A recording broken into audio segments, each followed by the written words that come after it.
அஸ்ஸலாமு அலைக்கும் வரஹ்மத்துல்லாஹி வபரகாத்துஹு. அரஃபா நோன்பு துல்ஹஜ் 9ஆம் நாள் நோற்க வேண்டும். அரஃபா தினத்தில் நோன்பு நோற்பது சுன்னத்தாகும். துஆக்கள் அங்கீகரிக்கக்கூடிய சிறந்த நாள் ஆகும் அரஃபா தினம். அரஃபாவில் உள்ளவர்கள் அரஃபா நாளில் நோன்பு நோற்பதை விட்டும் நபி ஸல்லல்லாஹு அலைஹி வஸல்லம் அவர்கள் தவிர்த்துள்ளார்கள்.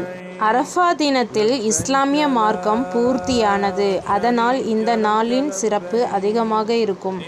அரஃபாவுடைய நாள்தான் கடந்த ஓராண்டு பாவமும் அடுத்த வர இருக்கும் ஓராண்டு பாவமும் மன்னிக்கப்படும் சிறந்த நாளாகும்.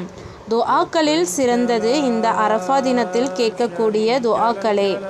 அரஃபாவுடைய நாள் நரகவாசிகள் விடுதலை செய்யும் நாள். வேறெந்த நாட்களிலும் விடுதலை அளிப்பதில்லை. அன்றைய தினம் அவன் கௌபாவில் உள்ளவர்களை நோக்கி, இவர்கள் எதை நோக்கி இங்கு குழுமியுள்ளார்கள் என்று பெருமிதத்தோடு கேட்கின்றான். நூல் முஸ்லிம் 2623.